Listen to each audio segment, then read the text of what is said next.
In today's world, especially the Western world, though people claim to be Christians, very few are actually practicing Christians. They are more impressed with science and technology, and most of them, practically, they're atheists. They do not believe in God. So how will you do dawah to them? If I meet an atheist, and if he tells me that there is no God, the first thing I'll do is, I will congratulate him. You will wonder, why is Zakir congratulating an atheist? The reason I will congratulate an atheist is because most of the non-Muslims, they are non-Muslims because of the parents. Most of the human beings, they follow their parents blindly. He's a Christian because father is a Christian. He's a Hindu because father is a Hindu. Many Muslims are Muslims because their father is a Muslim. This atheist is thinking. His parents may be religious, but he's thinking. He does not agree in the gods which the parents worship. So, he says there's no God. And the reason I congratulate the atheist is because he has said the first part of the Islamic Shahada, La ilaha, there is no God. So half my job is done. The only thing I have to do is illallah, which I shall do inshallah. See, the atheist, as I told you, Surah Al-Imran chapter 3 verse 64 is the master key for dawah. Ta'ala ila kalmatin sawa'in bayna bainakum. Come to common terms as between us and you. There are many Muslims who ask me that what is the commonality between the atheist and the Muslim? I said the first part of the Islamic Shahada, La ilaha. There is no God. Because half my job is done. To another non-Muslim who believes in a God, first I have to prove to him that the God he's worshipping is wrong. And then I have to talk to him about Allah subhanahu wa ta'ala. Here, half my job is done. He has already said, La ilaha, there is no God. Only thing I have to do is illallah, which I shall do inshallah. Now, most of these atheists, as I told you, they have become atheists because they believe in science and technology, which they feel is so advanced, and they become atheists. And after congratulating him, I ask him a question. That suppose there is an equipment, there's an object, which no one in the world has ever seen, no human being has seen. If it is brought in front of you, and if the question is asked, that who will be the first person who will be able to tell you the mechanism of this equipment, of this object? If I ask this question to an atheist, that an object or an equipment which no human being has ever seen in this world, if it's brought in front of that atheist, and if he's asked the question that who will be the first person who will be able to tell you the mechanism of this equipment, what reply can he give you? What reply can he give you?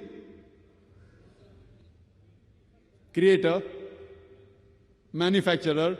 Some may say creator, some may say manufacturer, some may say producer, some will say inventor. Whatever they say, it will be somewhat similar. Just keep it at the back of the mind.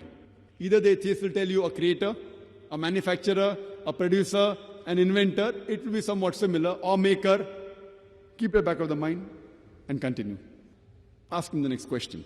That how did this universe come into existence? So the atheist will tell you that we have come to know that initially our whole universe was one primary nebula. Later on, there was a secondary separation, a Big Bang, which gave rise to galaxies, the stars, the planets, the sun, and the earth on which we live. This they call as the Big Bang. If you ask the question to the atheist, when did you come to know about this Big Bang? He will tell you, 30 years back, 40 years back, we came to know how the universe came into existence in the Big Bang. You ask him the question. What you're talking about the Big Bang is already mentioned in the Qur'an 1400 years ago in Surah Anbiya, chapter number 21, verse number 30. Avalam yaral lazina kafaru. Do not the unbelievers see? Anna samawati wal arda kanat ratkan fafataqnahuma. The heavens and the earth were joined together and we clove them asunder. What you're talking about the Big Bang is already mentioned in the Qur'an 1400 years ago. Who could have mentioned this in the Qur'an 1400 years ago? The atheist may say, maybe it's a fluke. Don't argue. You have to ask him the next question. That what is the shape of this earth on which we live? So he will tell you that previously the human beings, they believe that the earth was flat. It was in 1577, it's a Francis Drake, he sailed around the earth that he proved that the earth was spherical. We ask him the question, the Quran mentions the spherical shape of the earth 1400 years ago in Surah Naziyat, chapter number 79, verse number 30, where Allah says, Wal ard ba'da zalika dahaha. And thereafter, we have made the earth egg-shaped. The earth we live in is not completely round like a ball. It is geospherical in shape. It is flattened from the poles. And the egg that is referred in the Quran, dahaha, one of its meanings is an expanse. One of the meanings is an egg. It specifically refers to the egg of an ostrich. And if you analyze the shape of the egg of an ostrich, that too is geospherical in shape. Imagine, the Quran speaks about the geospherical shape of the earth 1400 years ago. You ask the question to the atheist, that who could have mentioned this in the Quran? So he will tell you, oh, maybe your Prophet Muhammad Sallallahu Alaihi Wasallam was an intelligent man. Don't argue, continue. You ask him the next question, that the light of the moon, is it its own light or reflected light? So he will tell you, previously we thought that the light of the moon was its own light. Recently we have come to know that the light of the moon is not its own light, but it is the reflected light of the sun. Yesterday in science means 40 years back, 50 years back, 100 years back. Quran mentions 1400 years ago in Surah Furqan, chapter number 25, verse number 61, that blessed is he who has made the constellations in the skies and placed therein sun having a light of its own and moon having borrowed light, having reflected light. Who could have mentioned in the Quran 1400 years ago that the light of the moon was not its own light, but it was a reflected light, but it was borrowed light? Again, the atheist may say, maybe your Prophet Muhammad Sallallahu Alaihi Wasallam was a very intelligent person. Don't argue with him. Continue. When I was in school, I passed my school in 1982, I had learned that the sun was stationary. It did not rotate about its own axis. Is that what is mentioned in the Quran? I said, no, this is what I learned in school. I learned in school that the sun was stationary. It did not rotate about its own axis. But the Quran mentions in Surah Anbiya, chapter number 21, verse number 33, Huwa allazi khalaqa al-layla wan-nahara. It is Allah who has created the day and the night. Wash-shamsa wal-qamar, the sun and the moon. Kullun fi falaki yasbahun. Each one traveling in an orbit with its own motion. The Arabic word yasbahun describes the motion of a moving body, and it says that the sun, besides revolving, it even rotates about its own axis. And today science tells us, with the help of an equipment, we can have the image of the sun on the tabletop, and the sun has got black spots, and it takes approximately 25 days for these black spots to complete one rotation, indicating that the sun takes 25 days to complete one rotation. Who could have mentioned this? What I learned in school 23 years back, now the science says it is wrong. And the Quran has mentioned this 1400 years ago. Who could have mentioned this in the Quran? The atheist may give a long pause. Don't wait for the reply. You can keep on continuing. Today, scientists tell us that our universe is expanding. The same message is given in the Quran 1400 years ago. In Surah Dhariyat, chapter number 51, verse number 47, that we have created the vastness of space, the expanding universe. In the field of hydrology, it was Sir Bernard Palissy in 1580 who was the first person who described the present water cycle which we learned in school. Previously, we did not know about the water cycle. The first person was Sir Bernard Palissy in 1580 that he described that the water evaporates from the ocean, forms into clouds, it moves into the interior, it falls down as rain, and the water table is replenished. Now, this water cycle is described in the Quran in great detail in several places. In Surah Zumur, chapter 39, verse 21. In Surah Rum, chapter number 30, verse number 24. In Surah Mu'minun, chapter number 23, verse number 18. In Surah Hijr, chapter number 15, verse 22. In Surah Nur, chapter number 24, verse 43. In Surah Rum, chapter number 30, verse 48. In Surah Ra'd, chapter number 13, verse number 17. In Surah Araf, chapter number 7, verse number 57. In Surah Furqan, chapter number 25, verse 48 to 49. In Surah Fatir, chapter 35, verse number 9. In Surah Qaf, chapter number 50, verse number 9. In 11. In Surah Waqia, chapter 56, verse 68 to 70. In Surah Mulk, chapter 67, verse number 30. In Surah Tariq, chapter number 86, verse number 11. You can keep on giving references only of water cycle mentioned in the Quran 1400 years ago. The Quran speaks about the water cycle in great detail. You can talk for several minutes on each verse, talking about water cycle. Who could have mentioned this in the Quran 1400 years ago? And the atheists would be silent.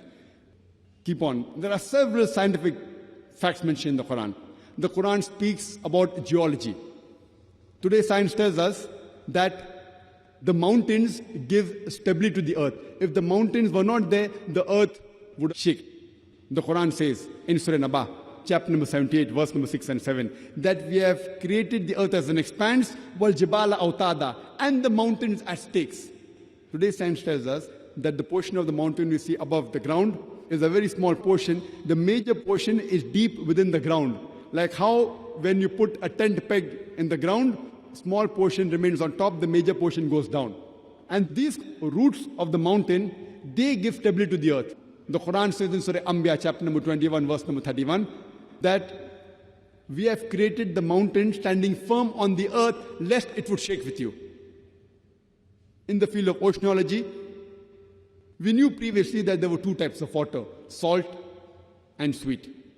But we did not know that why these two waters did not mix.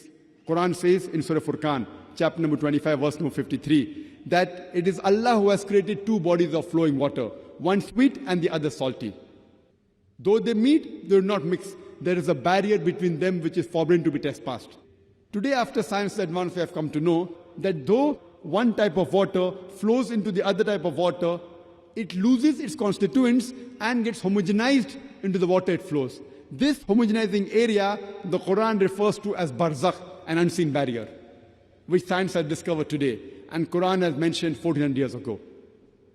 In the field of biology, the Quran says in Surah Anbiya, chapter number 21, verse number 30, وَجَعَلْنَا مِنَ الْمَاءِ كُلَّ شَيْءٍ hai, we have created every living thing from water. Who could have believed 1400 years ago that every living creature is made of water? Today science has confirmed that everything is made from water. Quran says in Surah Nur, chapter number 24, verse number 45, we have created every animal from water. Quran says in Surah Furqan, chapter number 25, verse number 54, we have created every human being from water.